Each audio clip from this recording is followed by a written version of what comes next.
Aunque Borges era un hombre de gran erudición, por una de esas ironías propias de su obra, su vida acabó pareciendo una sencilla fábula antigua.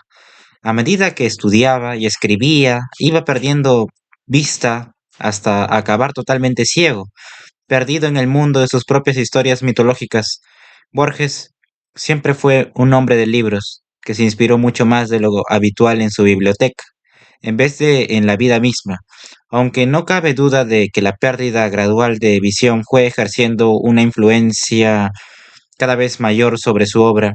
A medida que iba perdiendo la vista y las calles de Buenos Aires a su alrededor se difuminaban en un gris ceniza pálido e incierto, desvió su mirada interior de su Sudamérica natal para fijarla con nostalgia en la Europa de sus antepasados. Resulta muy sintomático que cambiara sus lealtades. En los inicios de su carrera le había influido mucho la fecundidad casi surrealista del gran poeta nicaragüense Rubén Darío. El peludo cangrejo tiene espinas de rosa y los moluscos reminiscencias de mujeres. Sabed ser lo que sois, enigmas siendo formas. Dejad la responsabilidad a las normas. Más tarde, Borges se volcaría en la visión europea más austera de Franz Kafka, cuando una mañana Gregor Samsa se despertó de un sueño lleno de pesadillas, se encontró en su cama convertido en un bicho enorme. Se hallaba tumbado sobre su acorazada espalda, y si levantaba un poco la cabeza, veía su barriga ovalada de color marrón, cubierta de surcos longitudinales demasiado prominentes para sostener la colcha, que estaba a punto de resbalarse al suelo. Se le nubla la vista al contemplar las numerosas y esmirriadas patas que no tenían nada que ver con las proporciones de sus piernas de antaño. Tras una horrenda metamorfosis parecida a la de Gregor Samsa, Borges despertó un día para comprobar que estaba ciego. La vida del mundo exterior, que tan poco apreciara incluso en sus mejores tiempos, le había sido arrebatada. Hubo de cambiar la luz y la vida por la oscuridad y el estudio. Tanto sufrimiento y aridez hubieran abrumado a cualquier hombre normal, pero Borges distaba mucho más, mucho de ser normal. A lo largo de toda su vida conservó en su carácter un elemento ingenuo, casi infantil, y la poesía derivada de esa fuente de inocencia insufló vida al desierto seco y libresco del que extraía su inspiración. Las flores que creó en el desierto tuvieron una vida casi tan corta como la de las auténticas flores del desierto, pero había algo raro y extrañamente exótico en ellas. Entre las espinas del cactus de la erudición brotaron pétalos de una penetrante belleza. Su obra sorprendía como un truco de magia al ser a la vez profunda y conmovedora, eterna y emocionante, producto de un profundo sufrimiento y de una inocencia incorregible. Por otro lado, esa inocencia y la timidez que conllevaba arruinaron su vida. Sexual y emocionalmente, la mayor parte de su existencia fue una auténtica catástrofe para este hijo de mamá, que permaneció soltero hasta bien entrados los 60. No fue por voluntad propia, se enamoraba continuamente, pero las mujeres no lo encontraban sexualmente atractivo. Cuando por fin se casó a la edad de 68 años, el matrimonio no funcionó, de manera que volvió con su madre, pero como hubo de reconocer, el yo que vivía su vida se vio gradualmente eclipsado por el Borges que escribía y cuyas palabras llegaron a ser su único consuelo. Jorge Luis Borges nació en Buenos Aires, la capital de Argentina, en agosto de 1899, a principios del siglo XX. Buenos Aires ya era una ciudad considerablemente rica y sofisticada, más que muchas capitales europeas, y se la consideraba el centro cultural de Sudamérica. Borges formaba parte de una distinguida familia. Uno de sus ancestros fue oficial de la caballería argentina y desempeñó un importante papel en la lucha emprendida en el siglo XX para independizarse de España. La otra rama de la familia era británica y Borges aprendió a hablar inglés antes que castellano. Le llamaban George, una versión inglesa de su nombre. Era hijo de un abogado con ambiciones literarias frustradas, que también ejercía de profesor de psicología a tiempo parcial en un prestigioso colegio inglés para niñas de la ciudad.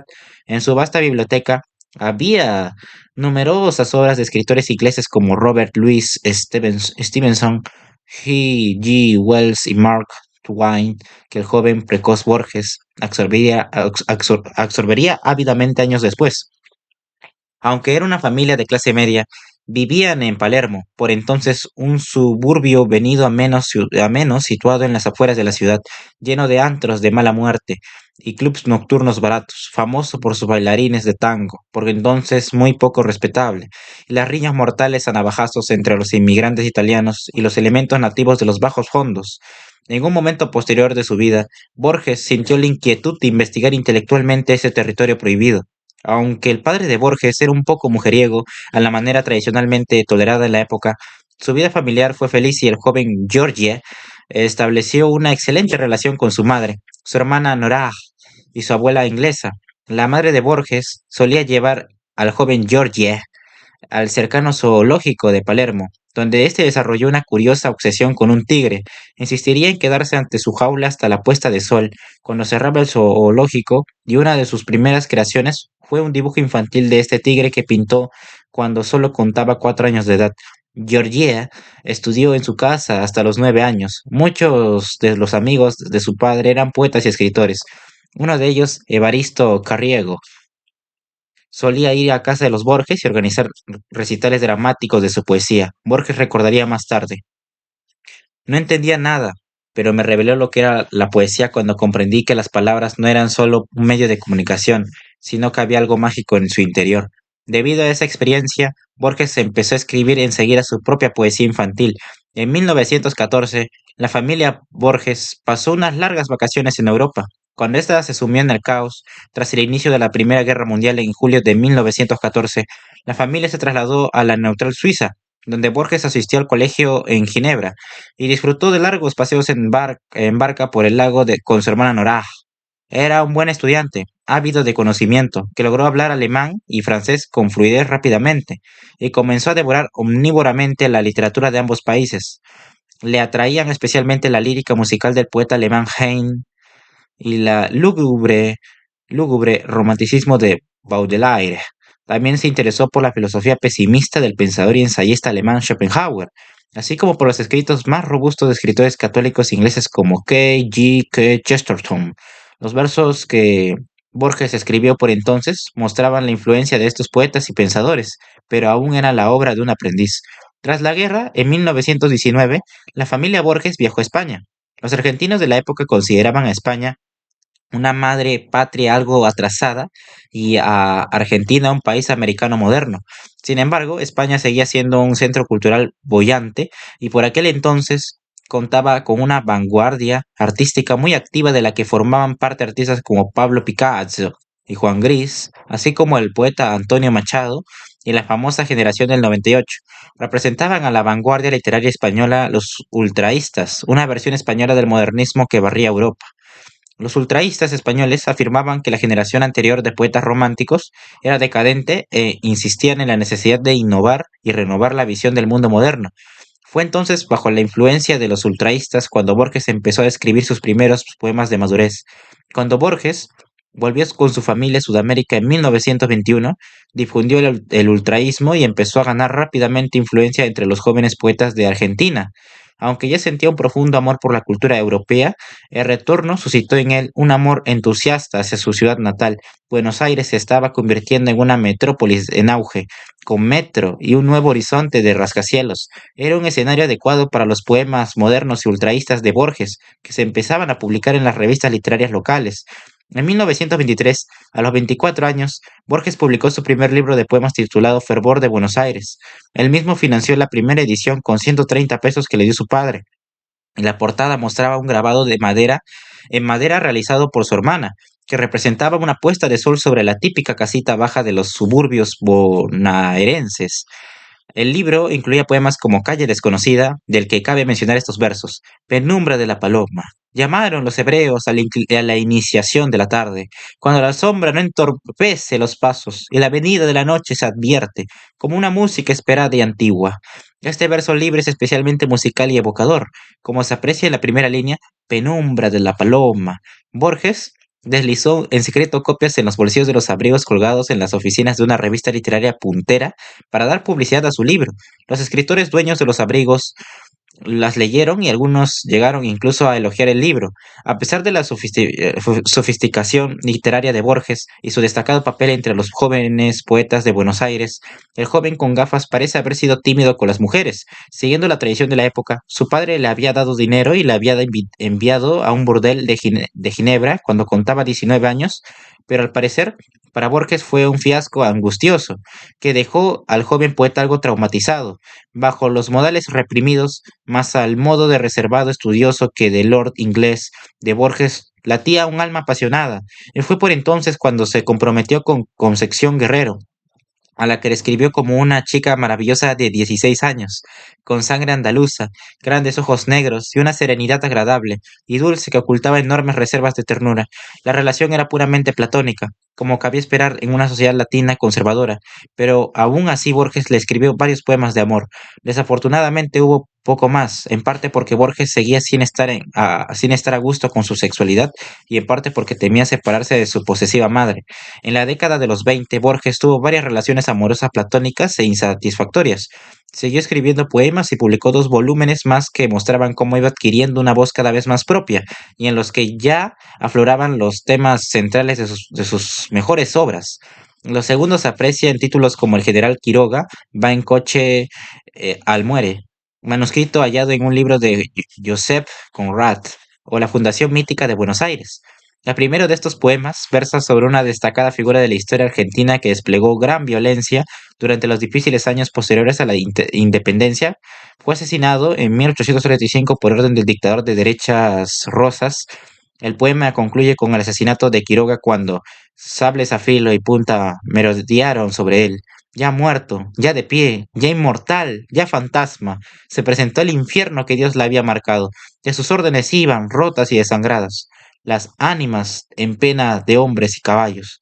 En la década de los 20, Borges también ayudó a fundar toda una serie de revistas literarias. La mayoría tuvieron corta vida, pero en 1930 cofundó Sur, que se convirtió rápidamente en la revista literaria más destacada de Sudamérica. Borges publicaría en ella ensayos, poemas y cuentos, y formaban parte de su consejo editorial muchos de sus amigos literarios más íntimos. En 1930, Borges publicó una biografía del poeta Evaristo Carriego, cuyos recitales poéticos, algo exagerados, la habían inspirado en su infancia. A Carriego le fascinaban los personajes que merodeaban por los barrios bajos del Palermo antiguo. De joven había contemplado los gauchos, vaqueros argentinos, que se habían convertido en gángsteres en la hinterland asilvestrado que había entre la ciudad y el campo abierto, a los maleantes engalanados con joyas y trajes brillantes y a las mujeres salvajes por las que se peleaban. Años después, Carriego se llevaría al tímido Borges de excursión por el Palermo antiguo, mostrándole a los diversos personajes. Carriego había muerto, pero a Borges le seguirían interesando los bajos fondos de Palermo, donde encontró a un viejo cuchillero llamado Nicolás Paredes, que le siguió paseando por la zona. Borges escribía menos poemas cada año que pasaba, y tras otra desastrosa historia de amor, perdió por completo su inspiración poética. En 1930, a los 31 años, volvió a acompañar a sus padres, no sin cierta reluctancia, a un hotel de Androgue, donde pasaron los meses de verano. Fue allí donde se enteró de la muerte de Parades. Borges decidió escribir un tributo a su antiguo amigo delincuente para registrar algo de su voz, algunas de sus anécdotas y su forma peculiar de narrarlas. El resultado fue un cuento titulado El hombre de la esquina rosada, narrado por un matón anónimo de un bar burdel situado en la esquina rosada de Palermo. Nos describe cómo un extraño de otro distrito retó a duelo a Rosendo Juárez, que ostentaba la reputación de ser el cuchillero más duro de Palermo. Juárez no acepta el duelo y su amante, la lujanera, se avergüenza tanto de su cobardía que se va con el extraño. El matón siente tanta vergüenza que se va del bar. Más tarde reaparece allí la lujanera. Está muy alterada y cuenta que un hombre ha asesinado a su nuevo amante en una pelea de navajas. El matón parece insinuar que ha matado a Juárez para devolver a Palermo su orgullo. Borges no solo tenía voz propia, sino también un nuevo oficio. Empezó a escribir cuentos cortos que se recopilaron y publicaron en 1935 bajo el título Historia Universal de la Infamia. Los relatos son descripciones reales de personajes históricos secundarios, desde un maestro de etiqueta japonés del siglo XVIII a Billy el Niño. Los cuentos reflejan una gran influencia de las historias de aventuras de Robert Louis Stevenson. Borges no pretende entrar en honduras psicológicas, pero aún así están llenos de giros irónicos y observaciones inesperadas que revelan mucho sobre el destino de los personajes descritos. En El asesino desinteresado, Bill Harrigan se ofrece una visión sesgada de la vida del hombre que se acabaría convirtiendo en Billy el niño. Contiene incidentes de su infancia en los tugurios de la Nueva York del siglo XIX. A los 12 años militó en la pandilla de los Swan Angels, ángeles de la Ciénaga, divinidades que operaban entre las cloacas. En las noches con olor a niebla quemada emergían de aquel fétido laberinto. Seguían el rumbo de algún marinero alemán. Lo desmoronaban de un cascotazo. Lo despojaban hasta de la ropa interior y se restituían después a la otra basura.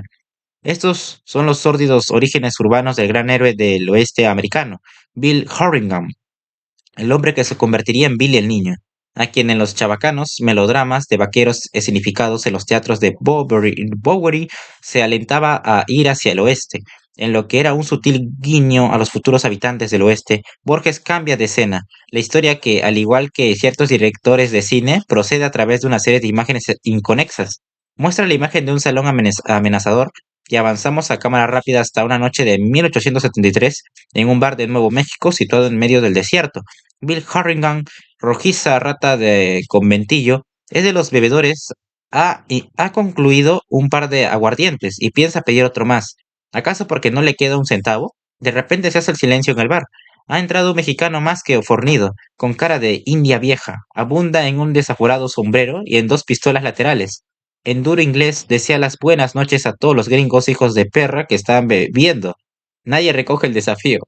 Borges utiliza los ingredientes satíricos y realistas del subgénero de películas del oeste más de medio siglo antes de que apareciera el spaghetti western para evocar con intensidad la realidad histórico-mítica. Estamos ahí, casi podemos escuchar el lastimero teñido de la música, con un mínimo de palabras hábilmente escogidas. Borges consigue evocar y trascender el cliché. Dicen a Bill que el mexicano recién llegado que acaba de entrar en el local es Belisario Villagrán, de Chihuahua. En cuanto se entera, Billy mata al mexicano desde detrás del muro protector formado por los vaqueros con los que había estado hablando en el bar. Les dice, soy Billy el niño de Nueva York. Así nació la leyenda. Billy el niño ha matado a sangre fría a su primera víctima.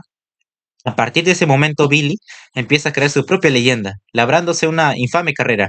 Nunca podremos recuperar los detalles, pero se le atribuyeron más de 21 asesinatos sin contar a los mexicanos.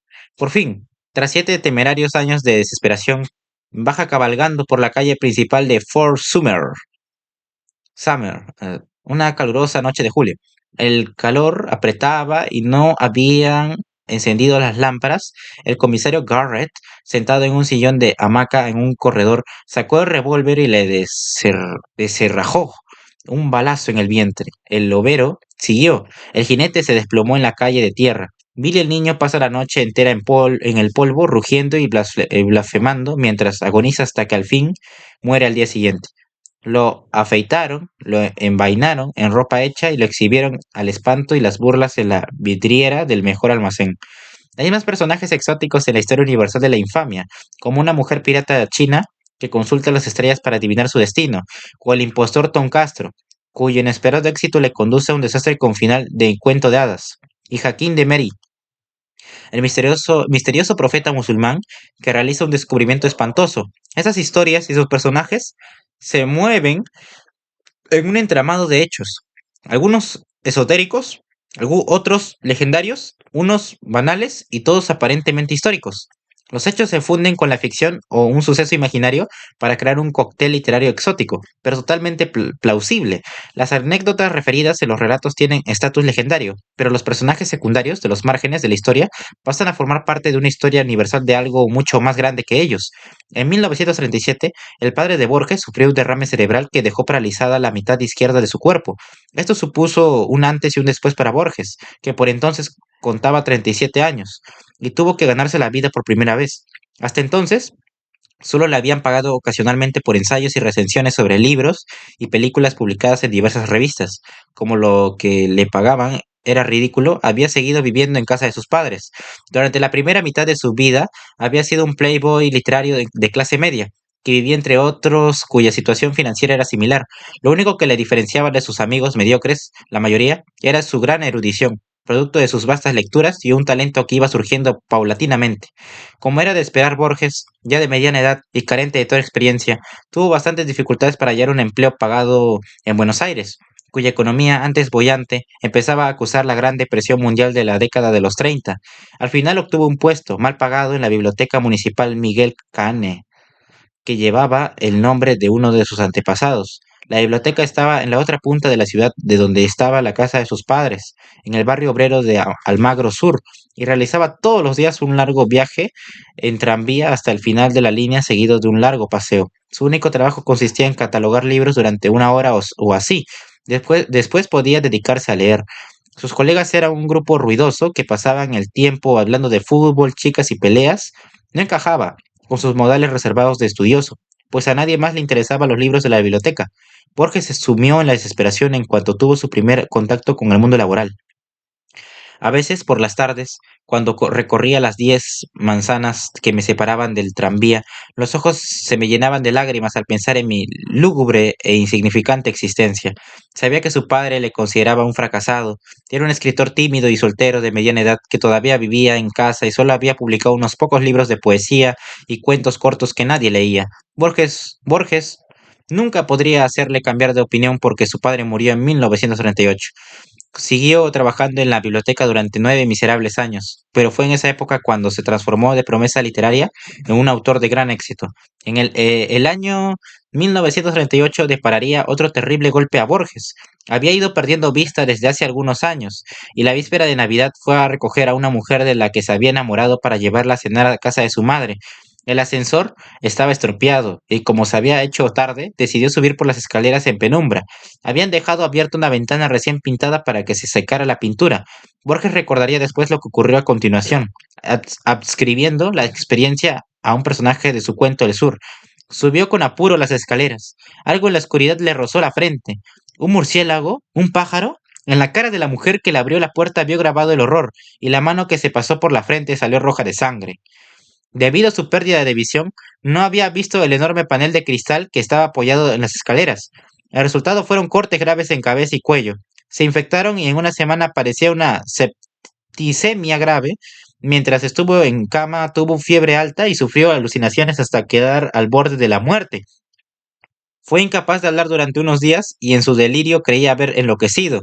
Afortunadamente logró sobrevivir a esta crisis, pero en cuanto se recobró un poco, empezó a preocuparle la posibilidad de que su cerebro tuviera lesiones permanentes y pudiera haber quedado mentalmente discapacitado. Cuando pudo ponerse de pie, supo lo preciada que era su existencia y experimentó la tremenda necesidad de expresarse de forma exclusivamente propia. Fue así como se libró de la tiranía de la lectura sin fin que le había llevado a basar sus escritos en sucesos y personajes casi reales.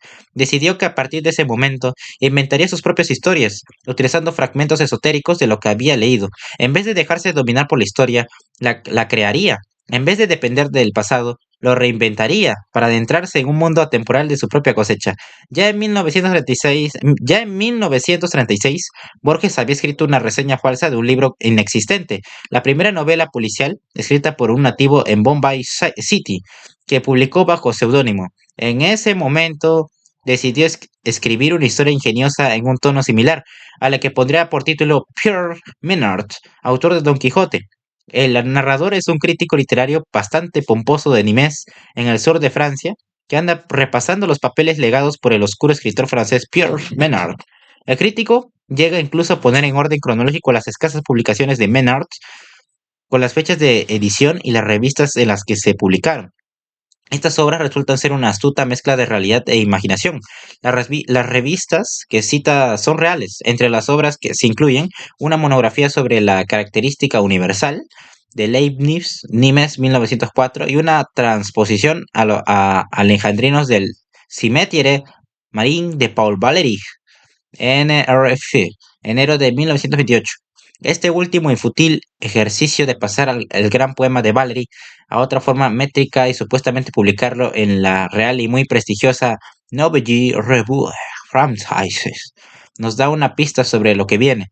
pero como bien señala el crítico narrador de Borges, la lista de publicaciones solo incluye las obras visibles de Menard. Paso ahora a la otra. La subterránea, la interminable, heroica, la impar también, hay de las posibilidades del hombre. La inconclusa, esta obra tal vez la más significativa de nuestro tiempo, consta de los capítulos noveno y 38 del Don Quijote. Yo sé que tal afirmación parece un dislate. Justificar ese dislate es el objeto primordial de esta nota. El crítico de Borges empieza a explicar cómo Menard había querido escribir una versión contemporánea de Don Quijote. Para prepararse había intentado sumergirse completamente en el mundo de la España del siglo XVII, en la que vivió el autor de la obra. Cervantes pretendía ser Cervantes, pero pronto se dio cuenta de que era imposible y decidió acometer la difícil tarea de seguir siendo Pierre Menard y llegar al Quijote a través de las experiencias de Pierre Menard. Así podría dar una versión fiel de Don Quijote y escribiría él mismo. Menard lo hace tan bien que reproduce el original palabra a palabra. Aquí es donde el crítico aporta algo de su propia cosecha. El texto de Cervantes y el de Menard son verbalmente idénticos, pero el segundo es casi infinitamente más rico. El crítico cita a un pasaje de Cervantes junto al correspondiente de Menard, evidentemente son iguales, pero como bien dice el crítico, también es vivido el contraste de los estilos. El estilo arcaizante de Menard, extranjero al fin, adolece de alguna afectación, no así el del precursor, que maneja con desenfado el español corriente de su época. Evidentemente, la historia de Borges es una farsa literaria basada en un chiste malo, pero en el relato de Borges la broma adquiere plausibilidad y plena resonancia. Borges es muy consciente de que parte de ese chiste alude a él mismo. Cualquier escritor que dependa de la literatura pasada para inspirarse de alguna forma es culpable de plagio. Pero ¿acaso todo tipo de literatura no es un plagio? En el estadio actual de la evolución de la literatura, ¿cabe la originalidad? ¿Acaso no se ha probado ya todo antes? ¿Qué queda por decir?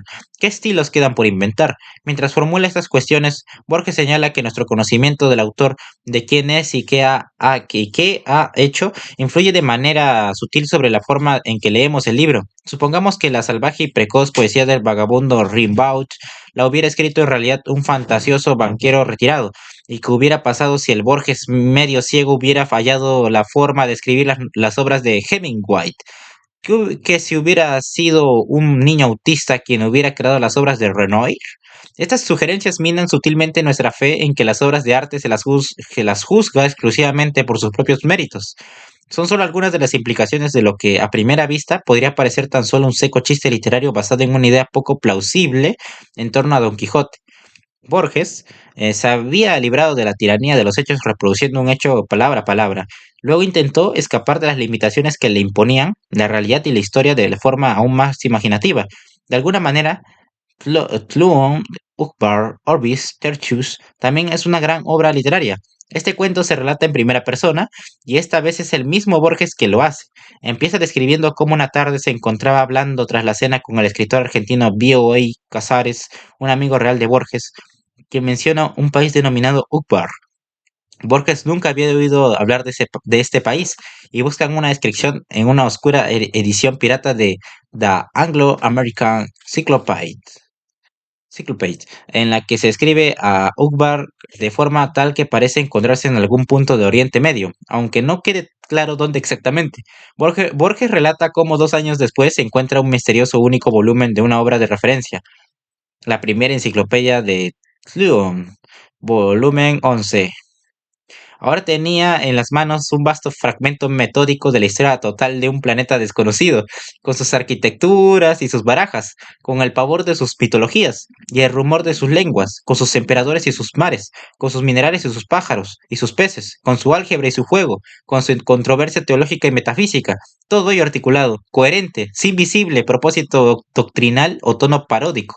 Borges decide embarcarse en la tarea de dar una descripción convincente de este curioso mundo que parece un mundo paralelo al nuestro en muchos aspectos, o más bien una imagen o distorsionada de nuestra forma de pensar. La lengua de Tluon carece de sustantivos, de manera que sus gentes no tienen noción alguna de objetos que perduran en el tiempo y el espacio. Su ciencia carece de causalidad y consiste en gran medida en psicología Sus matemáticas son aún más extrañas. La base de su aritmética es la noción de números indefinidos. Acentúan la importancia de los conceptos de mayor y menor, que nuestros matemáticos simbolizan por eh, mayor y menor, ¿no? Los signos, entienden ya. Afirman que la operación de contar modifica las cantidades y las convierte de indefinidas en definidas. Borges describe un mundo que parece contener la filosofía del irlandés Berkeley, famoso por creer es de principi, que las cosas únicamente existen cuando son percibidas. En Tluon, basta con que un arqueólogo imagine un artefacto para que éste exista. Pero este mundo berkeliano se ve curiosamente permeado por el concepto del idealismo de Platón, en el que la única realidad son las ideas puras y el mundo se concibe como una mezcla impura de estas ideas. También hallamos muchas agudas referencias a otros filósofos como Hume, Schopenhauer y Russell, cuyas ideas también tienen cabida en este mundo artificial. Como era de esperar, la recreación se completa con la descripción que hace Borges de la literatura de Tluon, una parodia de elementos de su propia escritura. En Tluon, cada obra es creada por un único autor que existe más allá del tiempo y es anónimo, de modo que no puede haber creación individual ni plagio. A pesar de ello, la crítica literaria suele inventar autores. Elige dos obras disímiles, el Tao, Te Ching y las Mil y una Noches, digamos, las atribuye a un mismo escritor y luego determina con probidad la psicología de ese interesante hombre des lettres. La descripción de este planeta, una mezcla de filosofía platónica y berkeliana, acaba como sigue. Las cosas se duplican en Tluon, propenden asimismo a borrarse y a perder los detalles cuando los olvida la gente. Es clásico el ejemplo de un umbral que perduró mientras lo visitaba un mendigo y que se perdió de vista a su muerte. A veces unos pájaros, un caballo, han salvado las ruinas de un anfiteatro. Tras estas líneas describe casi desafiantemente Salto Oriental 1940, el lugar y tiempos reales en Uruguay donde puede que Borges completara su obra, pero entonces la historia adopta un nuevo giro, pues lo que sigue es postdata de 1947, cuya importancia puede pasar desapercibida para el lector del siglo XXI, pues Borges la escribió en 1940, de manera que contenía palabras del futuro. En la postdata se afirma audazmente: han ocurrido tantas cosas desde esa fecha, 1940, me limitaré a recordarlas. Entonces Borges intenta solucionar lúdicamente el misterio de Tluon con la ayuda de una hipótesis propuesta por su amigo Martínez Estrada a principios del siglo XVII. En una noche de Lucerna o de Londres empezó la espléndida historia, una sociedad secreta y benévola que entre sus afiliados tuvo a Dalgarno y después a George Berkeley. Surgió para inventar un país, pero tras varios años de reuniones y discusiones, los miembros de la sociedad comprendieron que una generación no bastaba para inventar un país, de manera que cada uno de ellos eligió a un discípulo para que continuara su obra, y esa disposición hereditaria se mantuvo hasta que 2 siglos después la perseguida fraternidad cruzó el Atlántico para resurgir en el mundo, en el nuevo mundo. Borges prosigue con la descripción de diversos sucesos extraños que culminan con el descubrimiento de 1942 de un baúl embarcado en Poitiers, Francia. Entre ellas, con un perceptible y tenue temblor de pájaro dormido, latía misteriosamente una brújula. Las letras grabadas en su esfera formaban parte de uno de los alfabetos de Tluon. Tal fue la primera intrusión del mundo fantástico en el mundo real. Hacia el final de la postdata, su autor afirma: si nuestras previsiones no yerran, de aquí a 100 años alguien descubrirá los 100 volúmenes de la segunda enciclopedia de Tluon. Tlon Uqbar Tertius Orbis es una pieza larga para los estándares de Borges, que suele cubrir unas 13 páginas en la mayoría de las ediciones. Seguro tampoco es una coincidencia. Hay hay quien lo consideró demasiado largo y elaborado para lo que al fin y al cabo no es más que una broma literaria. Otros se maravillan ante la coherencia e ingenuidad con la que Borges crea este mundo, que aun estando más allá del nuestro, parece afectarle. Es, entre otras cosas, una metáfora de la vida intelectual, que también consta de ideas que solo cobran vida cuando las conjuramos en nuestro cerebro. De manera que, desde otro punto de vista, el mundo de Tluon también es una metáfora de toda la historia de la filosofía, a la que han contribuido tantos, hasta el punto de que Borges prácticamente acaba admitiendo que los esfuerzos individuales de los filósofos son casi futiles, y el plan es tan vasto que la contribución de cada escritor es infinitesimal. lo que nos recuerda a las conclusiones pesimistas a las que llegaba el crítico de Pierre Bernard, autor de Don Quijote. No hay ejercicio intelectual que no carezca totalmente de sentido. A pesar de todo, parece imperar un principio básico en Cluon. Hacia la mitad de la primera sección Borges llega la siguiente iluminadora conclusión. No es exagerado afirmar que la cultura clásica de Cluon comprende una sola disciplina, la psicología. Las otras están subordinadas a ella. Al menos tenemos la clave. ¿La tenemos? Toda actividad mental puede subsumirse en la psicología. Esas dos piezas escritas de la nueva voz de Borges, Quijote y Cluon, se publicaron en 1941 en una colección denominada El Jardín de Senderos que se bifurcan. Debido al título del último de sus cuentos, al que Borges califica de historias de detectives, como si en las demás no se requiriera labor detectivesca, en la introducción nos ofrece una explicación en clave de humor de por qué sus cuentos son tan cortos. Desvario laborioso y empobrecedor el de componer vastos libros, el de explayar en 500 páginas una idea cuya perfecta exposición oral cabe en pocos minutos. Mejor procedimiento es simular que esos libros ya existen y ofrecer un resumen, un comentario.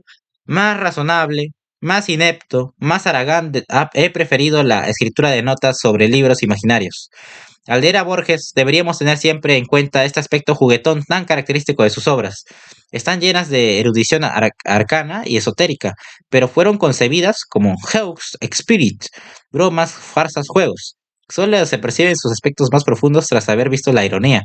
Borges había descubierto triunfante su propio terreno literario y sus amigos tuvieron que reconocer que de repente se había convertido en un gran escritor. Estuvo a punto de ganar el Premio Nacional de Literatura en 1941 a 1942 por El Jardín de Senderos, que se bifurcan, pero para asombro de los círculos literarios, ganó el premio una obra poco significativa escrita por el hijo de un famoso autor de novela histórica uruguayo. A Borges ni siquiera le dieron el segundo o tercer premio. Según un portavoz oficial, su libro era una obra exótica y decadente que oscila, respondiendo a ciertas despiadadas tendencias de la literatura inglesa contemporánea, entre el cuento fantástico, la jactanciosa erudición recóndita y la narración policial, oscura hasta resultar a veces tenebrosa para cualquier lector, aun para el más culto. Excluimos a los iniciados en esta nueva magia. En realidad, este retorcido insulto contenía un mensaje cifrado. Por entonces el mundo se había sumido en la Segunda Guerra Mundial, y aunque en teoría Argentina era neutral, su gobierno apoyaba de manera encubierta a las potencias del eje, la Alemania nazi y la Italia fascista. Tras la guerra, muchos nazis que huían de la justicia acusados de crímenes de guerra se establecerían allí. En esas circunstancias no se iba a dar un premio literario a una obra tendenciosamente inglesa. Sur lanzó inmediatamente una campaña para responder al insulto dedicando una edición entera a la obra de Borges, con ocasión de no haber ganado el Premio Nacional de Literatura. 2 años después, Borges publicó una versión expandida de la colección a la que puso por título Ficciones. A partir de entonces se conocería por este nombre a las obras más características de Borges, un estilo nuevo en el que se solapaban cuentos, ensayos, autobiografías y parodia. Entre las ficciones contenidas en este volumen figura la que se convertiría en la pieza más inolvidable de Borges. Irónicamente, se trata de un cuento sobre alguien que nunca puede olvidar nada. Se llama Funes el Memorioso. Se trata de un cuento muy sencillo. Tras un accidente de equitación, un joven de las remotas pampas uruguayas, llamado Irenio Funes, se da cuenta de que lo recuerda todo. El narrador que conocía a Irenio Funes antes del accidente cuenta la última visita que hizo al joven de 19 años, al que halló tumbado sobre un catre, fumando, en una habitación oscura. El narrador, en realidad Borges mismo, pasó la noche escuchando todo lo que le contó Funes. Irenio Funes empezó hablando del antiguo rey de Persia, Ciro, quien era capaz de llamar a todos y cada uno de los hombres de su gran ejército por su nombre. Luego pasó a hablar de Mitrídates Eupator, quien dominaba las 22 lenguas que se hablaban en su reino, y habían proseguido contando historias de otros personajes de la antigüedad famosos por su memoria. Con evidente buena fe se maravilló de que tales casos maravillaran. Me dijo que antes de esa tarde lluviosa en que lo volteó el azulejo, él había sido lo que son todos los cristianos, un ciego, un sordo, un abombado, un desmemoriado. Explicó que había vivido como en un sueño, mirando sin ver, oyendo sin escuchar, olvidando prácticamente todo lo que había experimentado, pero el accidente había cambiado su vida. Cuando volvió en sí tras caerse del caballo, el presente era casi intolerable de tan rico y tan nítido, y también las memorias más antiguas y más triviales. Borges consigue transmitir, haciendo gala de un enorme poder de imaginación, lo que sentía Funes, cuando explicaba que mientras los demás percibían un vaso de vino sobre una mesa, Funes, todos los vástagos y racimos de frutas que comprende una parra, sabía las formas de las nubes australes del amanecer del 30 de abril de 1882 y podía compararlas en el recuerdo con las vetas de un libro en pasta española que solo había mirado una vez y con las líneas de la espuma que un remo levantó en el río negro la víspera de la acción del quebracho. Las historias de Borges suelen requerir un pequeño esfuerzo de imaginación que el autor debe hacer plausible para convencer a los lectores e introducirlos en su mundo de fantasía. A menudo lo logra gracias a una mezcla de erudición ficticia y real. A veces es su escasa prosa basada en los hechos la que convence, y otras es la mera alegría que irradia su escritura, la particularidad de las imágenes con las que recrea un mundo entero. Cuando describe los recuerdos de Funes, vemos lo que él ve, captamos sin cesar la médula de todas sus fuentes a través de su mente, los fundamentos del mundo, de los que apenas somos conscientes. Funes recuerda fuente y fundación. Otra de las ficciones de la recopilación resulta particularmente relevante hoy por el interés que suscitan las lecturas alternativas de los sucesos bíblicos. Tres versiones de Judas es un ensayo corto más que un cuento y ostenta todos los accesorios de un artículo publicado en una revista académica, incluidas largas notas a pie y referencias bíblicas. En el artículo se relata que el especialista sueco Nils Runeberg de la Universidad de Lund había escrito en 1904 un libro titulado Christus of Judas, Cristo o Judas, en el que decía haber descubierto la clave que descifra un misterio central de la teología. Afirmaba que la traición de Judas a Jesucristo, que culminó en la crucifixión, no fue una mera provocación para que Cristo asumiera su sagrado papel y se cumplieran las profecías y la voluntad divina. Al contrario, fue un hecho prefijado que tiene su lugar misterioso en la economía de la redención. Cuando se publicó el libro de Runeberg, fue recibido con un aluvión de airadas críticas. Los teólogos de todas las confesiones lo refutaron. De resultas de lo anterior, Runeberg decide reescribir el libro modificando las opiniones que expresaba en el anterior. En esta ocasión, afirma que Judas no traicionó a Cristo, movido por el peor de los motivos, sino todo lo contrario. Lo hizo impulsado por un hiperbólico y hasta ilimitado ascetismo. Runeberg va más allá argumentando que Judas obró con gigantesca humildad, se creyó indigno de ser bueno. Apoya este blasfemo argumento en pruebas convincentes, sacadas tanto de la Biblia como de argumentos teológicos posteriores en torno a las intenciones divinas, y llega a una conclusión sorprendente sobre las inescrutables caminos de Dios. Según Runeberg, Dios decidió presentarse en la tierra adoptando la forma menos probable. Para salvarnos, pudo elegir cualquiera de los destinos que traman la perpleja red de la historia. Pudo ser Alejandro, o Pitágoras, o Rurik, o Jesús. Eligió ínfimo destino, fue Judas. Cuando se publicó el libro revisado de Runeberg, lo acogieron con un desdén y una indiferencia cósmicos, lo que le llevó a una conclusión perspicaz. Runeberg intuyó en esa indiferencia ecuménica una casi milagrosa confirmación. Dios ordenaba esa indiferencia. Dios no quería que se propalara en la tierra su terrible secreto. Runeberg comprendió que no era llegada la hora. Runeberg había cometido un oscuro pecado y como tantos otros que se habían comportado de forma similar, supo que sería castigado. Quienes revelaban lo que debía permanecer oculto, quienes revelaban la verdad antes de tiempo, acababan recibiendo inevitablemente los castigos más severos. ¿Qué infinito castigo sería el suyo por haber descubierto y divulgado el horrible nombre de Dios? El horrible nombre de Dios. Runeberg se volvió loco de miedo ante la perspectiva de lo que podría ocurrirle.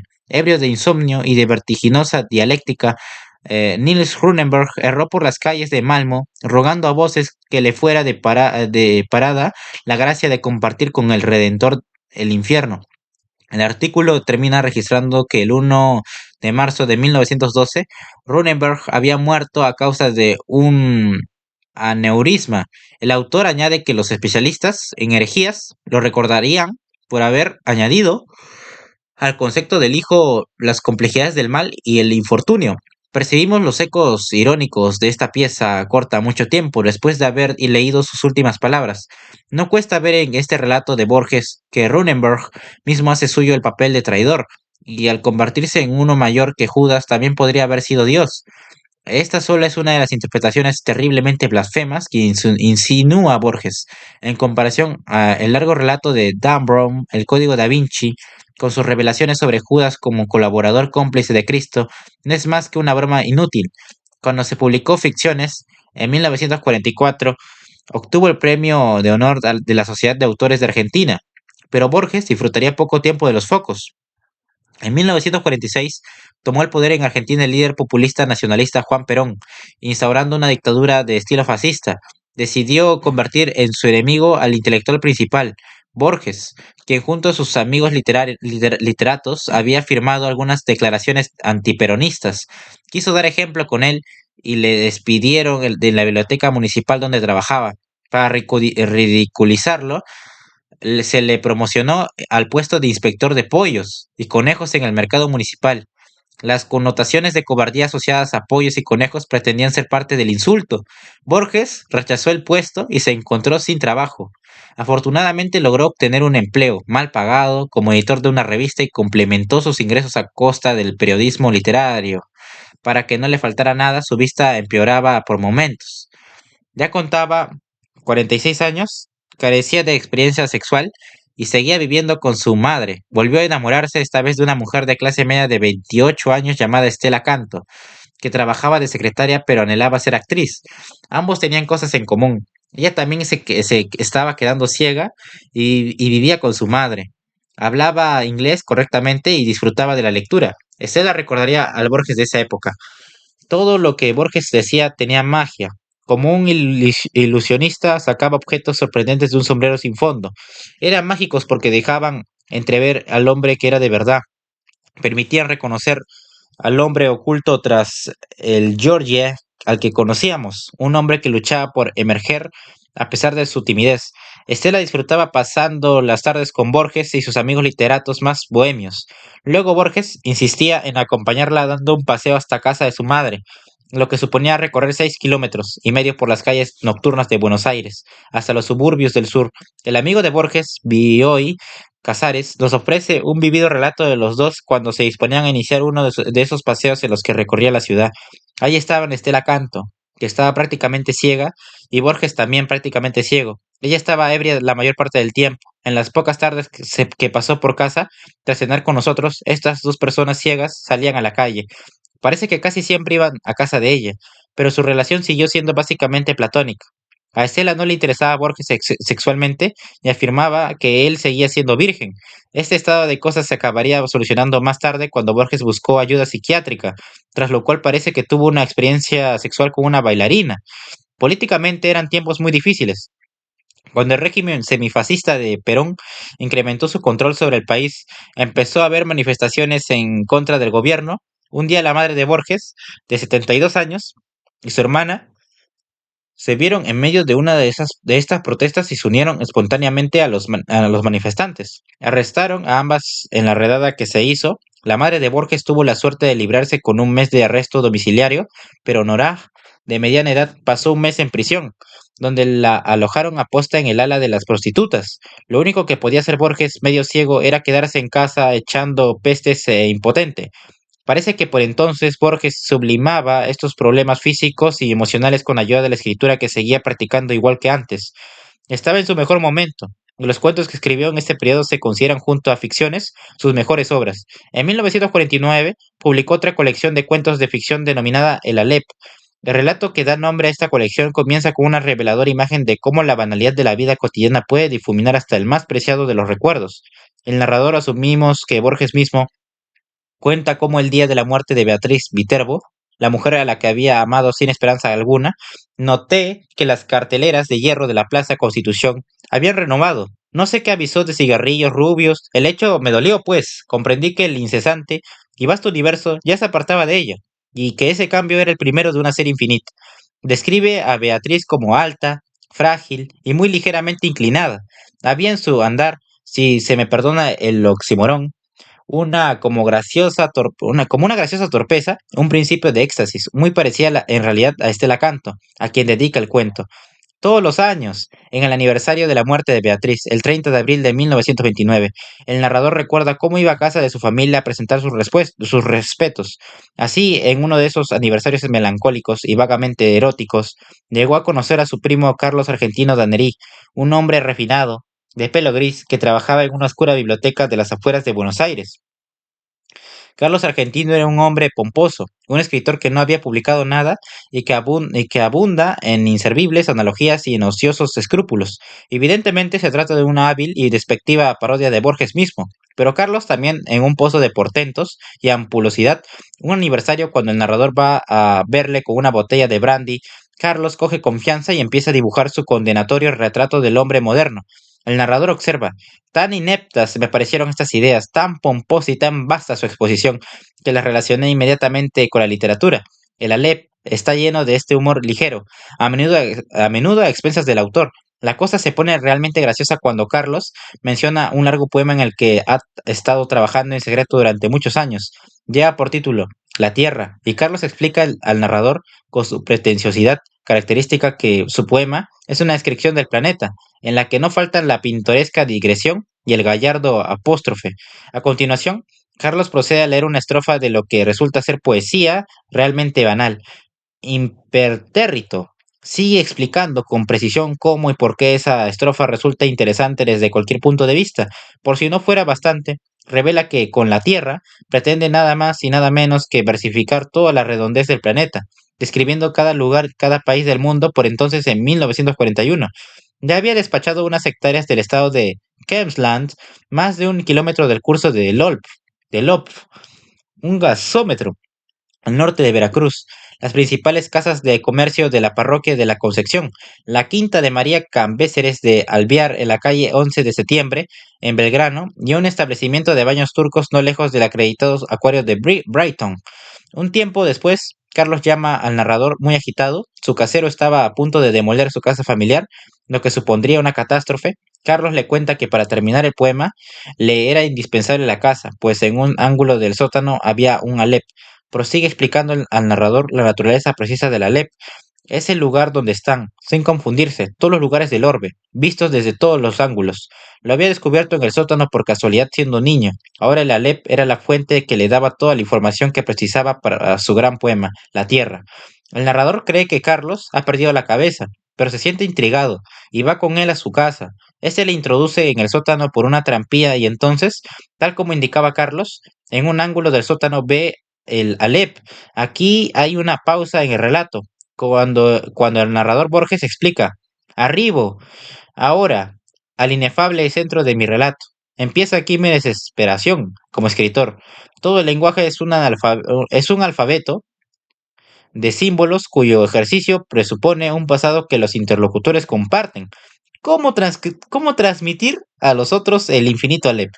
La broma de Borges empieza a adquirir un cariz diferente. Ha anunciado a sus lectores que va a intentar describir lo indescriptible y de alguna manera hacer posible lo imposible. Los místicos en análogo trance prodigan los emblemas. Explica que un místico persa hablaba de un pájaro que era todos los pájaros y que otro hablaba de una esfera cuyo centro estaba en todas partes y su circunferencia en ninguna, mientras que Ezequiel, en su evocación mística, habla de un ángel de 4 rostros que mira los 4 puntos cardinales a la vez. Como obra literaria es atrevida, sonora, hábil y graciosa, y despliega las 4 características a la vez. Es atrevida, porque aunque ha admitido que va a describir lo indescriptible, osa describirlo, y al hacerlo convierte a su pieza en un símbolo sonoro, de lo inefable, luego del mundo entero y más, con una habilidad increíble e infravalorada. En la parte inferior del escalón, hacia la derecha, vi una pequeña esfera tornasolada, de casi intolerable fulgor. Al principio la creí giratoria, luego comprendí que ese movimiento era una ilusión producida por los vertiginosos espectáculos que encerraba. Evidentemente resulta gracioso, que pese a haber descrito su empresa como imposible, cuya ha conseguido describir algo que sabemos que no existe a 3 niveles diferentes, a nivel literario, queremos Creemos creer la historia para que continúe. En un plano más filosófico, deseamos creer que es al menos teóricamente posible describir todo lo que existe. La ciencia pretende hacerlo. Al igual que la filosofía, cada una a su manera. Descubrimos este aspecto de la LEP cuando Borges mira dentro de él, aunque solo media 2 o 3 centímetros de diámetro. Y el espacio cósmico estaba ahí, sin disminución de tamaño. Puede que algo así resultara fácil de aceptar para los pensadores de siglos anteriores. Por ejemplo, para la mentalidad medieval, ya existe una referencia directa reconocida en el cuento de Borges a contemplar el cielo en un grano de arena, pero referencias históricas y literarias al margen. ¿Cómo puede una mente moderna aceptar algo como el Alep? Borges consigue convencernos recurriendo a su gran habilidad en la elección de las palabras, dándole ese aire de sobriedad científica y exactitud que la mente moderna está preparada a aceptar. Es así como suelen convencernos de la existencia de un mundo atómico, en el que cada átomo es un sistema solar en miniatura. El núcleo, junto con los electrones que orbitan a su alrededor, solo ocupan una parte infinitesimal del todo, y bien podemos considerar el resto un espacio universal contenido en su interior. El Alep es pequeño, pero hay en él espacio suficiente como para albergar una cornucopia infinita de imágenes, como comprobamos cuando Borges echa un vistazo a su interior. Vi el populoso mar, vi el alba y la tarde, vi las muchedumbres de América, vi una plateada telaraña en el centro mismo de una negra pirámide, vi en un traspatio de la calle Soler las mismas baldosas que hace 30 años vi en el zaguán de una casa en Fray Bentos, vi racimos, nieve, tabaco, vi en Inverness a una mujer que no olvidaré. Vi la violenta cabellera, el altivo cuerpo, vi un cáncer en el pecho. Este es el ojo de Dios, también es un recuerdo de Funes el Memorioso, y es el mundo visto subespecie aeternitatis que describe Spinoza en su filosofía panteísta. Es todo y al mismo tiempo nuestra capacidad para verlo todo. La ambición de la ciencia, la historia, la filosofía e incluso la psicología, los humanos aspiran a conocer la verdad, lo que en palabras de Borges es a la vez hermoso, maravilloso y en cierta forma sobrecogedor. Creemos en ello como creemos que una visión de este tipo es posible aún sabiendo que no lo es. Es posible e imposible a la vez, como en la ficción de Borges, existe aunque no puede existir. La historia de la LEP se despliega haciendo una serie de giros que van de lo filosófico a lo autobiográfico. Aunque el Borges humorista nunca esté muy lejos de la superficie, no cabe duda de que es una de sus mejores piezas a más niveles que el humorístico o el de la broma literaria. Se supone que la historia principal se escribe en 1941 y termina con Borges saliendo de la casa que contiene la LEP y sumergiéndose en la vida cotidiana de las calles de Buenos Aires. Borges, el narrador, dice a Carlos que ha sufrido un ataque de nervios y le aconseja que se vaya al campo para recuperarse. Sigue un epílogo, supuestamente escrito 2 años después.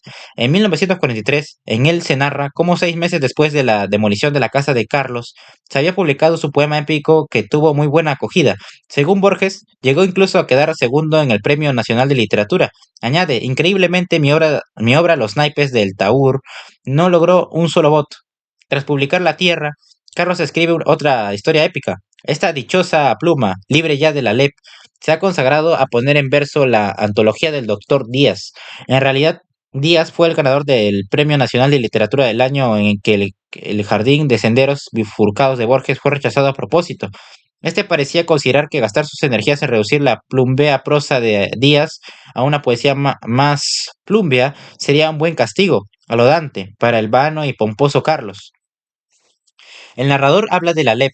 Lo irónico es que había empezado poniendo en duda la posibilidad de que algo así pudiera existir, mientras que Carlos, que en su momento lo necesitó para poder escribir La Tierra, ya no lo precisa para escribir poesía, ya no se inspira en una LEP omnisciente, sino en una obra irrisoria cuya inspiración artística está a la altura de la suya. Borges prosigue hablando de la naturaleza y el nombre de la LEP. Para la Cábala, esa letra significa el Ensop, la ilimitada y pura divinidad. Borges sugiere que debió cometer un error al dar nombre a la LEP, pues eligió uno de los nombres que aparecían en uno de los textos innumerables que la LEP de su casa le reveló. El narrador Borges sugiere que aviesamente que debía tratarse de un Alep falso, pasando aparentemente por alto el detalle de que Carlos había visto los textos, lo que convertía al Alep en real. El narrador prosigue creando un argumento hermosamente irónico para apuntalar sus acusaciones de falsedad, y al hacerlo debate sobre la Alep real. Nunca se le ha visto, de ahí que nunca se hayan observado en realidad sus poderes milagrosos. porque está en uno de los pilares de piedra que rodean el patio central de la mezquita de El Cairo, uno de los lugares santos del Islam. La historia termina con una afirmación que resulta realista y metafórica a la vez, reverberante y melancólica. ¿Existe la ley en lo íntimo de una piedra? Lo he visto cuando vi todas las cosas y lo he olvidado. Nuestra mente es porosa para olvido. Yo mismo estoy falseando y perdiendo, bajo la trágica erosión de los años, los rasgos de Beatriz, a Estela Canto. Así se cierra el círculo tanto para el Borges del relato como para el Borges real. Algunas de las piezas de la colección de la LEP se parecen entre ellas o a piezas anteriores, en una hasta se llega a hacer referencia a otra. El breve relato de los dos reyes y los dos laberintos se basa en el anterior, Aben Hakam, el Bojarí, muerto en su laberinto. A primera vista parece que a Borges le empezaba a fallar la memoria. Curioso estado de cosas para alguien cuya inspiración partía de una gama de fuentes tan vasta que parecía inagotable. El uso excesivo de la figura del laberinto, la imagen misma del laberinto, se convierte en un rasgo repetitivo en su obra. Puede que fuera un efecto secundario de su pérdida de visión. En sus circunstancias, la vida debía parecerse bastante a intentar hallar el camino en medio de un laberinto. Otra imagen recurrente es la de ese objeto milagroso, casi talismático, casi talismánico, que es el Alep mismo, o el Zahir, una moneda con cualidades metafísicas, y constatamos la cantidad de bibliotecas que surgen una y otra vez en sí o como imágenes. En ficciones tenemos la biblioteca de Babel, que empieza así. El universo que otros llaman la biblioteca se compone de un número indefinido y tal vez infinito de galerías hexagonales. Puede que esta imagen del universo como biblioteca se debiera a la limitada realidad de Borges, pero la visión artística se hace opresiva, sobre todo porque las ficciones son muy cortas y están repletas de referencias librescas.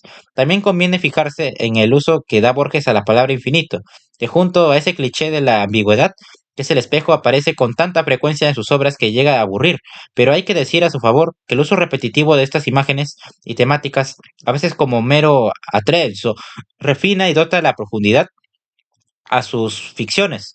Su misma presencia parecía inspirar a Borges y ayudarle a mejorar sus intuiciones, de manera que hay obras que luego repite y podemos considerar ensayos generales. Así ocurre, por ejemplo, con Funes el Memorioso, cuya memoria perfecta es una maravillosa metáfora, pero no cabe duda de que su repetición de diversas formas en el Alep da lugar a una idea que tiene aún mayor eco. Puede que la historia en el Alep, titulada Emma Sums, sea un intento consciente de librarse de las constricciones del espacio literario. En contra de lo habitual en este caso, la protagonista es una mujer. Lo que sí es habitual es que Borges use una historia que no es original, pero en vez de extraer su trama de una fuente literaria, histórica o mitológica, se basa en un cuento que un día le contará a su amiga Cecilia Ingenieros. Fue otra de las mujeres de las que Borges estuvo enamorado por aquellos años, y el hecho de que fuera una bailarina sugiere que bien podría ser la bailarina con la que tuvo su primera relación sexual plena y satisfactoria. Sin embargo, ella rompió enseguida su compromiso, aunque como tantas otras mujeres a las que conoció Borges, siguió siendo su amiga. Sin duda podía ser encantador con cualquier mujer y era muy buena compañía, aunque el brillo de la atracción sexual resultara algo apagado en el caso de este mago de la palabra casi ciego. No deja de ser significativo que la trama de Emma Sums gira en torno a un acto sexual. Desde el punto de vista psicológico, es aún más significativo que se trate de un acto sexual brutal perpetrado por una mujer que, a pesar de provocarlo, lo experimenta como algo desagradable. El uso que hace Borges de sí mismo como narrador en muchos de sus cuentos, su técnica literaria infinitamente sugerente y el hecho de que en muchos de estos relatos haya referencias ocultas y bromas pensadas para sus amigos, sin duda estimulan lecturas psicológicas de este tipo. Borges lo sabía. Cuando escribió Pierre Menard, ya había optado encubiertamente por esta forma de interpretación literaria. Hasta Emma Sums, Borges solo se había referido al acto sexual de pasada, pero en este cuento adopta una actitud más abierta ante el tema y nos brinda hasta unas pinceladas sobre sus efectos. Todos los hombres, en el vertiginoso momento del coito, son el mismo hombre. Hay más rasgos en esta pieza que las convierten en una excepción, pues carece de la pletora habitual de referencias literarias y alusiones eruditas. Tan solo se alude a un espejo de pasada y el laberinto apenas se sugiere. El cuento es simple y está contado de forma sencilla, pero no deja de girar en torno a una decepción amorosa. El padre de Masums le acusa injustamente de desfalco de la fábrica donde trabaja, lo que obliga a huir del país. Años después se suicida. Antes de partir revela a su hija que el auténtico culpable había sido a Aaron Lowenthal, por entonces gerente de la fábrica y más tarde uno de sus propietarios. Emma sigue trabajando allí y cuando recibe noticias de la espantosa muerte de su padre en el lejano Brasil, decide vengarse de Lowenthal. Se las arregla para encontrarse con él, pero inmediatamente antes del encuentro bajo al puerto, donde se hace pasar por una prostituta ofreciéndose a un marinero poco atractivo y con mal aliento, para que la pureza del horror no fuera mitigada. Se trata de un marinero anónimo. El hombre, sueco o finlandés, no hablaba español. Fue una herramienta para Emma, como esta lo fue para él, pero a ella sirvió para el goce y él para la justicia. Ambos pasan por un auténtico laberinto que no se nombra. El hombre la condujo a una puerta y después a un turbio zaguán, y después a una escalera tortuosa, y después a un vestíbulo, en el que se había una vidriera con losanges idénticos a los de la casa de Lanus, y después a un pasillo y después a una puerta que se cerró. El acto sexual que realizan tiene lugar fuera del tiempo, y es un desorden perplejo de sensaciones inconexas y atroces. Este efecto de alejamiento parece tanto un recurso literario para explicar la psicología de Emma como un recurso personal que precisa la psicología del autor. Esta vez el narrador no habla en primera persona. El cuento se narra en tercera persona. Cuando el marinero se va, Emma rompe los billetes que éste le había dado. El asco y la tristeza la encadenaban. A continuación, Emma acude a su cita con Lowenthal en casa de este, junto a la fábrica. Las cosas no salen como Emma las había planeado, pero al final logra matarle con el revólver que este guardaba en su escritorio. Luego llama a la policía afirmando que lo ha matado porque la había violado. El párrafo final reza así: la historia era increíble, en efecto, pero se impuso a todos, porque sustancialmente era cierto. Verdadero era el tono de Emma Sums, verdadero el pudor, verdadero el odio, verdadero también era el ultraje que había padecido. Solo eran falsas las circunstancias, la hora y uno de los y uno o dos nombres propios. Por poco característico que sea este cuento en muchos aspectos, la ironía que encierra es evidentemente borgiana. Borges dedicó otro de los cuentos de la LEP, El Inmortal, a Cecilia Ingenieros. También es una de sus mejores piezas a pesar de que vuelve a sus laberintos y al truco de la pérdida de memoria. Los giros del argumento son demasiado complejos como para poder captarlos en un resumen, pero se trata de un clásico cuento de misterio y aventuras que trasciende el tiempo y contiene las típicas travesuras eruditas. Con sus notas a pie y sus afirmaciones espurias, es asimismo profundamente evocador en ocasiones, sobre todo cuando el inmortal mismo nos cuenta. El 4 de octubre de 1921, el Patna que me conducía a Bombay tuvo que fondear en un puerto de la costa eritrea. Bajé, recordé otras mañanas muy antiguas, también frente al Mar Rojo, cuando yo era un tribuno de Roma y la fiebre y la magia y la inacción consumían a los soldados. La historia consigue, de alguna forma, el asombroso efecto de suscitar en nosotros nostalgia por una vida que en modo alguno podríamos haber vivido. Esta ironía, sin duda, no escaparía a la mujer a la que estaba dedicada. 2 años después de la publicación de la LEP, se editó una traducción en francés de ficciones. Era la primera vez que se publicaba Borges en el extranjero. En 1953 cayó Perón y se instauró en Argentina un gobierno militar. 2 años después nombraron a Borges director de la Biblioteca Nacional. Por aquel entonces, su ceguera ya no le permitía leer, una paradoja digna de alguno de sus cuentos, y no podía dejar de señalar que había recibido a la vez 800.000 libros y la oscuridad. El puesto ya había ocupado nada menos que por otros dos autores argentinos ciegos, José Marmol y uno de los héroes literarios de Borges, Paul Grousac. Grousac. Borges celebró esta coincidencia con poema de los Donés, en el que los escritores se funden en su ceguera. Dios, que con magnífica ironía me dio a la vez los libros y la noche. Grousac o Borges miró este querido mundo que se deforma y que se apaga en una pálida ceniza vaga. A partir de ese momento, Borges dictaría sus poemas a las secretarias de la Biblioteca Nacional. Ya no era capaz de realizar el acto físico de escribir y en casa dictaba sus cuentos, ensayos y artículos de prensa a su anciana madre. Lo peor fue que los médicos le prohibieron leer, lo que significaba que no solo tenía que dictar, también necesitaba que le leyeran las cosas. A medida que su existencia se encogía debido a la ceguera, había ido aprendiendo a dedicar su vida entera a realizar actos de lectura y escritura. Incluso tras perder su independencia, lo único que le quedaba era su mente. Borges siguió escribiendo poesía a lo largo de toda su carrera literaria. De hecho, llegaría a afirmar, en primer lugar y sobre todo, pienso en mí mismo como lector, luego como poeta y por último como prosista. pero ya en esta etapa de su carrera, su prosa había eclipsado, al menos en calidad, y a su poesía. La temática de sus poemas siguió siendo muy similar a la de ficciones que escribía, como se puede apreciar incluso haciendo una selección al azar de sus títulos. Espinosa, Mateo 25:30, poema conjetural, El laberinto. Los siguientes versos están extraídos de Evernes. Solo una cosa no hay, es el olvido.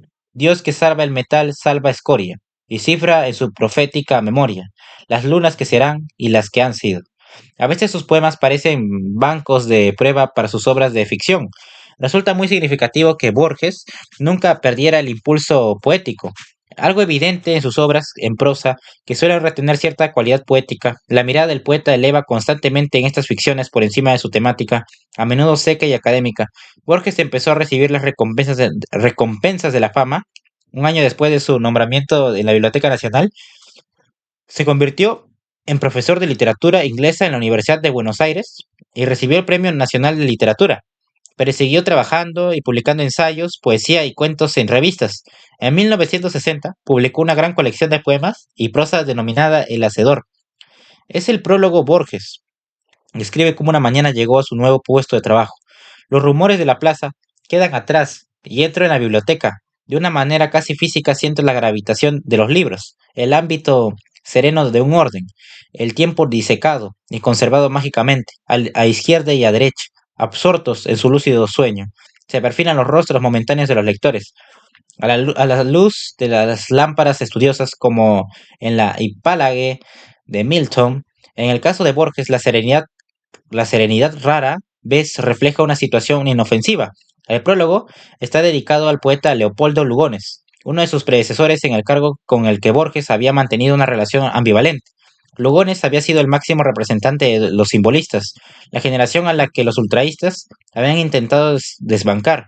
Borges y sus jóvenes amigotes habían publicado mofas en su contra, pero Borges no podía evitar sentir cierto respeto por la habilidad y el virtuosismo que reflejaba la poesía de Lugones, a quien se dirige en su prólogo. Esas reflexiones me dejan en la puerta de su despacho. Entro, cambiamos unas cuantas convencionales y cordiales palabras y le doy ese libro. Si no me engaño, usted no me malquería, Lugones. En este punto se deshace mi sueño como el agua en el agua. Y usted, Lugones, se suicidó a principios de 1998. En El Hacedor también se habla de laberintos, espejos y sueños, y las historias que son aún más cortas, de una página de media, tienden a tener un regusto más literario. Lo que no se puede negar es que esta colección tiene muchas buenas historias en las que se exponen cierto número de excelentes ideas sucintamente, por ejemplo. De rigor en la ciencia cubre menos de media página y supuestamente procede de un antiguo y erudito volumen. Habla de un imperio en el que la cartografía alcanzó la perfección y fue haciéndose tan vasta y exacta que equivalía punto a punto a la realidad que describía, pero el mapa no suscitó la misma fascinación en las siguientes generaciones, que no encontraban sentido a su existencia y decidieron deshacerse de él. Lo entregaron a las inclemencias del sol y los inviernos. En los desiertos del oeste perduran despedazadas ruinas del mapa habitadas por animales y por mendigos. En todo el país no hay otra reliquia de las disciplinas geográficas. Dos de las piezas del Hacedor tratan de temas relacionados con Dante, uno de los autores favoritos de Borges. El primero, Paradiso 21. 108. Reescribe de forma no muy afortunada algunos de los antiguos temas de Borges, pero contiene estas líneas que incitan a la reflexión. El perfil de un judío en el subterráneo es tal vez el de Cristo. Las manos que nos dan unas monedas en una ventanilla, tal vez repiten las que tal vez repiten las que unos soldados un día clavaron en la cruz. La segunda pieza, de temática dantesca infierno, consagra una deliciosa idea dúplice de elocuencia y compacta que permanece en la mente mucho tiempo después de que uno haya leído las aproximadamente 300 palabras que componen la historia. Vemos a un leopardo cautivo que habría de inspirar la imagen del primer libro del infierno de Dante. Se evocan astutamente su instinto animal y la represión a la que está sometido. Al igual que su razón de ser, que Dios relata un sueño, vives y morirás en esta prisión para que un hombre que yo sé te mire un número determinado de veces y no te olvide. El segundo párrafo muestra la otra cara de este ejemplo, la voluntad divina. Borges elabora su idea en unas cuantas líneas de una simplicidad asombrosa y gran fuerza poética. Años después, Dante se moría en Ravenna, tan injustificado y tan solo como cualquier otro hombre. En un sueño, Dios le declaró el secreto propósito de su vida y su labor. Dante, maravillado, supo al fin quién era y qué era, y bendijo sus amarguras. La tradición refiere que al despertar sintió que había recibido y perdido una cosa infinita. Este pasaje recoge a la perfección la fuerza y convicción de la visión de Borges, pero tiene pero tiene un defecto. Como bien señala, en la hora de su muerte Dante debe haberse sentido tan injustificado y tan solo como cualquier otro hombre. En medio de la incertidumbre de nuestra existencia, no podemos conocer nuestro destino, tanto si creemos que existe como si no, tanto si creemos en Dios como si no. Este tipo de conocimiento está fuera de nuestro alcance. Ni siquiera la fe puede aliviar nuestra sensación de debilidad humana, la soledad última o la falta de justificación de nuestras vidas. Pero en esta pieza y muchas otras Borges intenta contemplar el mundo más allá de todo esto. Todo está escrito, determinado y forma parte del plan de Dios. Puede que la idea nos reconforte y Borges nos incita a ello, pero no podemos vivir con ello. No vivimos ese conocimiento en medio de la tumultuosa alegría y sufrimiento cotidianos del mundo accidental en el que habitamos. La visión de Borges es reconfortante porque no es humana. Como Spinoza, desea ver el mundo con la mirada de la eternidad, pero Spinoza afirmaba que ese mundo solo existía así en su filosofía.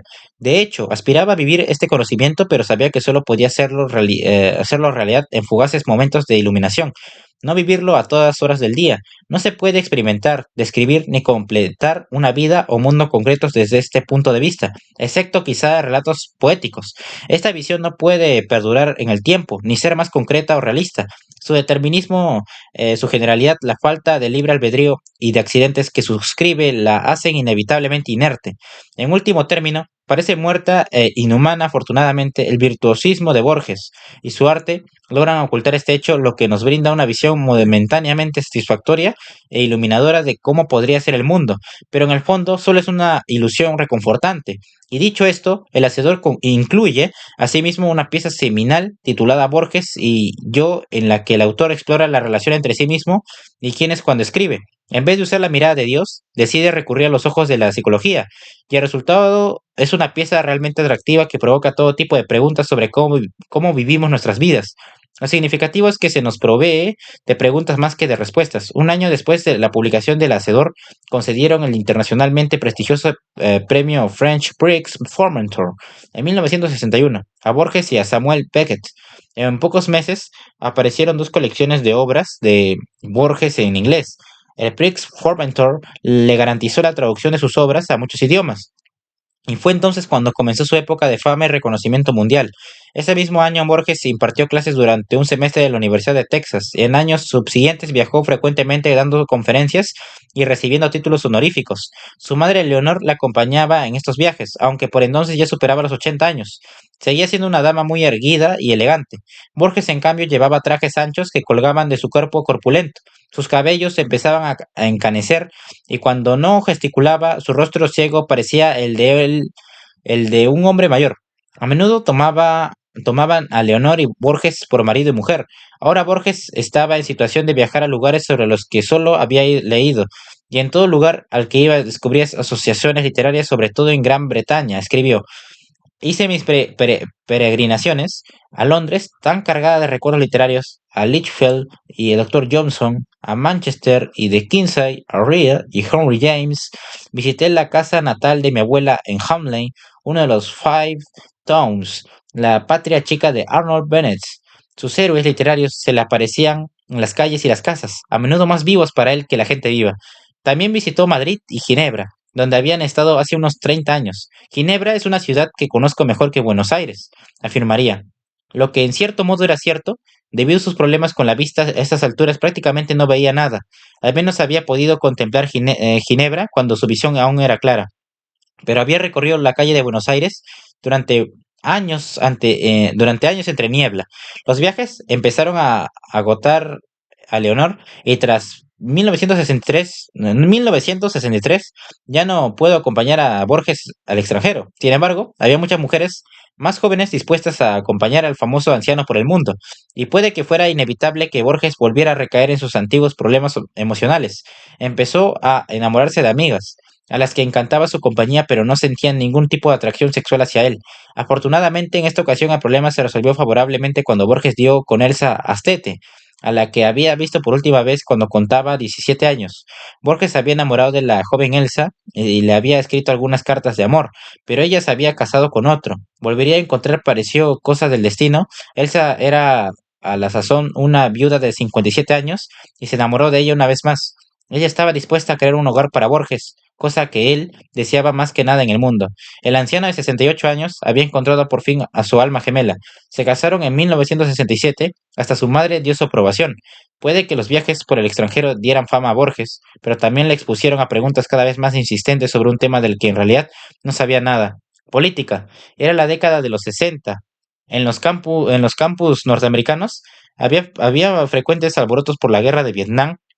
En mayo de 1968, los estudiantes tomaron París y la política latinoamericana estaba revuelta tras la revolución de izquierdas liderada por Castro en Cuba. Cuando Borges viajaba por los países latinoamericanos, le hicieron preguntas que él, en su ingenuidad, creyó poder contestar a su modo idiosincrático. Creo en la revolución y espero que llegue. En la revolución no habrá líderes políticos, no habrá propaganda, no habrá pendones ni banderas. Siempre que me hablan de una nueva revolución pregunto, ¿tienen bandera? Y cuando contestan sí, sé que no se trata de mi revolución. Lo mejor que se puede decir de estas respuestas es que no eran adecuadas y solo sirvieron para alienar a los jóvenes que formaban su audiencia en los campus.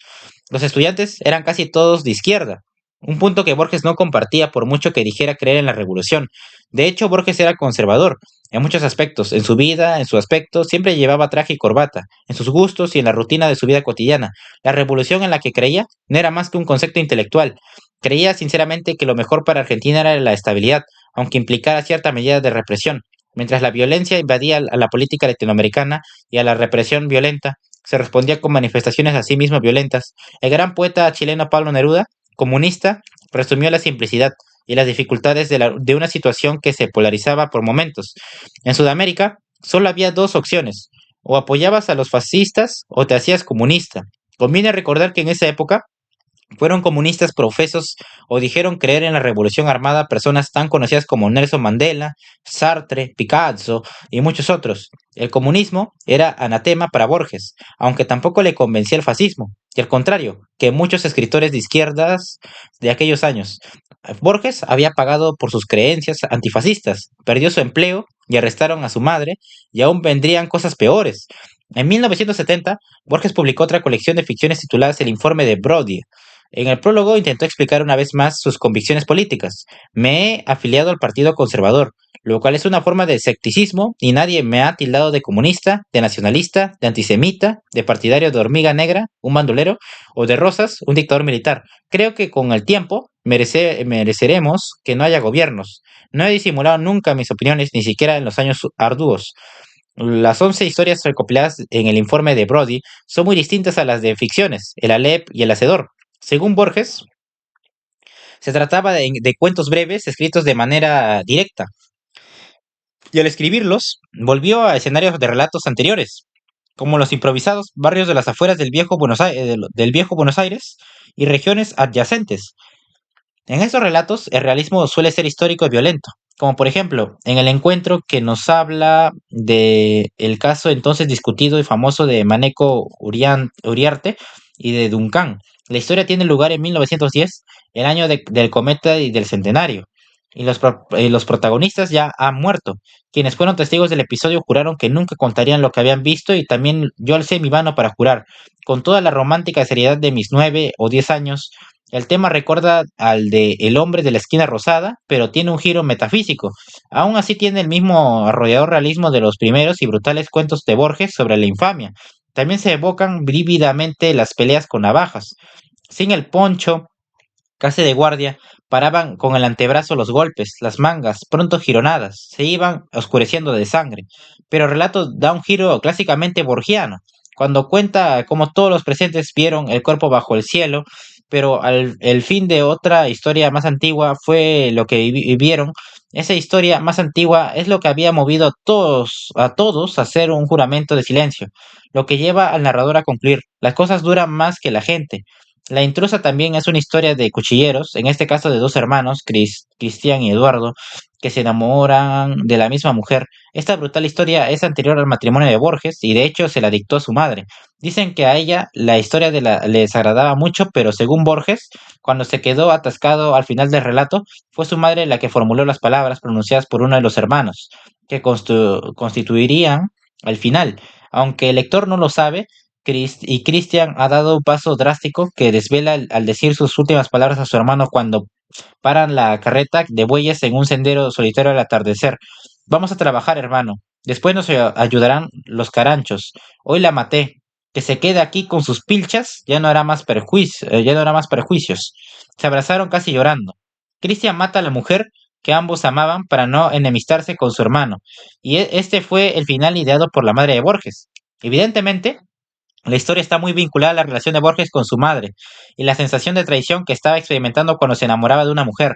Las brutales palabras suministradas por la madre no harían sino reforzar ese vínculo. Nada debía interponerse con el amor filial que sentían el uno por el otro.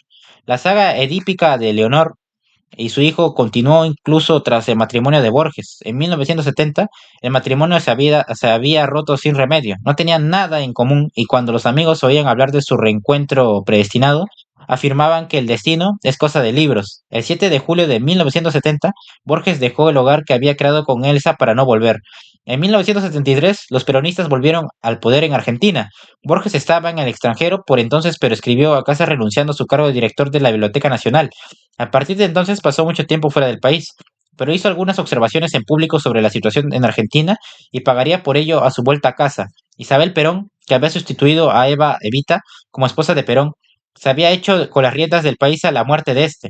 En una entrevista con Newsweek, Borges dijo de Isabel Perón que era una pobre sustituta de Eva, aunque fuera como ella una prostituta callejera. La primera murió, la pobre, de manera que pensaron que necesitábamos una de repuesto.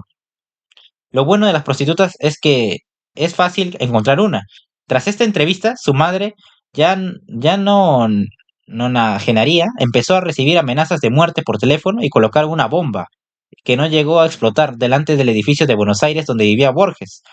Tras el fracaso de su matrimonio, Borges había vuelto a la casa familiar con su madre, pero Leonor era muy mayor y estaba enferma. Era poco más que una presencia en la cama. Estaba esquelética y tenía dolores, de manera que empezaba a ansiar la muerte y finalmente falleció el 8 de julio de 1975, a los 99 años de edad. En 1975, Borges publicó otra recopilación de 13 relatos cortos titulada El libro de arena. Supuso su vuelta a las ficciones y tuvo mucho éxito, con más de 40.000 copias vendidas a los 2 meses de su publicación, una cifra escandalosamente alta en Argentina tratándose de una obra puramente literaria. Ninguna de sus obras anteriores había sido tan popular. El primer relato del libro de arena se titula El otro y guarda cierta similitud con Borges y yo, escrito 15 años antes. La comparación entre ambas piezas resulta reveladora. En el otro vemos a Borges sentado en un banco a orillas del río Charles en Cambridge, al norte de Boston, un frío día de febrero. Los enormes trozos de hielo que bajan flotando por el río Gris le recuerdan al filósofo griego Heráclito, quien creía que todo fluye y había dicho, no se puede entrar dos veces en el mismo río. Un hombre se sienta en el extremo opuesto del banco e intenta silbar lo que resulta ser una antigua canción argentina. Borges describe cómo la canción me retrajo a un patio que ha desaparecido y la memoria de Álvaro Melián Lanifur, que hace tantos años ha muerto. El hombre es una versión más joven del propio Borges, que está sentado en un banco junto al río Rodano en Ginebra. Hasta ahí bien, pero el relato entra en un debate algo mánido sobre lo que le espera en el futuro al joven Borges y sobre cuál de los dos está soñando al otro. La discusión abarca varias páginas, muchas para Borges, y pronto empieza a aburrir, lo que une a ambos personajes en una única idea que, al contrario de lo que ocurre en muchas de las mejores obras de Borges, tiene poco eco más allá de sí misma. Solo es una idea, un puchero metafísico todo lo más que no parece decirnos nada de Borges mismo, del personaje más joven o de la condición humana que pretende ilustrar. Quiere, pero nunca llega a realizar su potencial en los relatos anteriores. El lector seguía con asombro los giros y volutas de Borges porque de vez en cuando percibía destellos de profunda reverberación metafísica, pero en esta ocasión no encontramos más que una idea sin fuerza y sobreexplotada, la de una persona que da vida a otra a través de un sueño. En último término, el otro no es filosofía, ni psicología, ni siquiera un buen relato. Hay otros títulos que marcan el declive de Borges. como El espejo y la máscara, utopía de un hombre que está cansado.